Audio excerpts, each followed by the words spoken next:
I'm Jeff Altman, the Big Game Hunter. I'm the head coach for JobSearchCoachingHQ.com. And I want to give you a couple of reminders about your resume and things that you probably need to correct, because I've been seeing these pretty regularly now for a while, so I know people have lost the habit of doing this.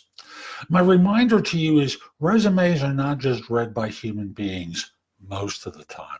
Most of you will be submitting your resume to some version of automated system that needs to scan, parse, input into fields, things along those lines, so firms have access to your data through an applicant tracking system.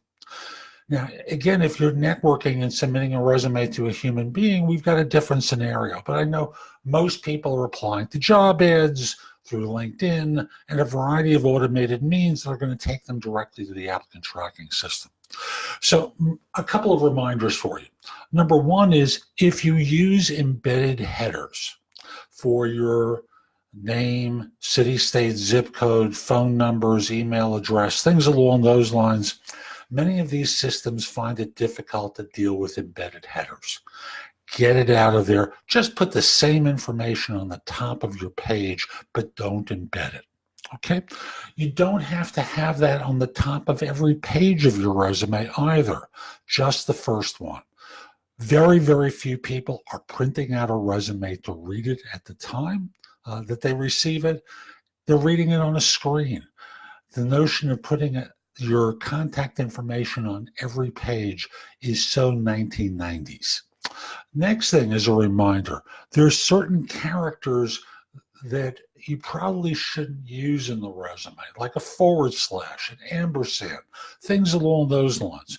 If you've ever seen how systems parse this stuff, it will screw up the searches later on when they're trying to find it. Instead of it appearing as an ampersand, for example, there's a multi-character code that appears there in lieu of the ampersand. So if someone was searching for, let me just pull an example, P&S or purchase and sales, and you had the ampersand there, which is pretty common, well, the problem is it's not going to read the way you intended once it's parsed. So if someone is doing a search in their system for that, they're never going to find you. Last thing I'll bring it to your attention, and this is a grammarian thing, when you're putting acronyms into your resume for some system that you've worked with and involves an abbreviation,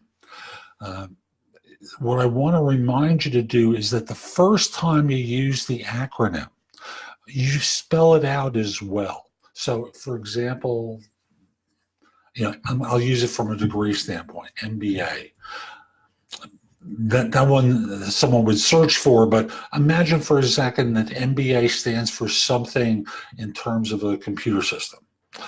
You would have MBA there, and you would also, in parentheses, have what MBA stands for next to it in the first usage. You don't have to do it every time.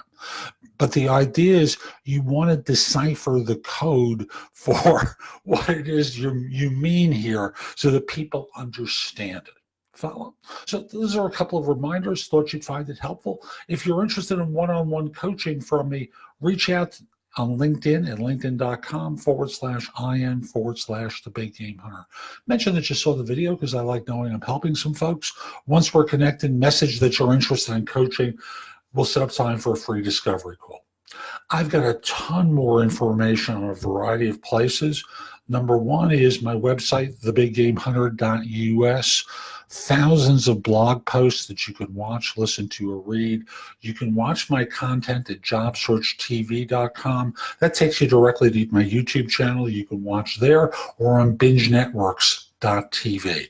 That's an app for Fire TV, Apple TV, Roku, about 90 video services that you can watch my content on.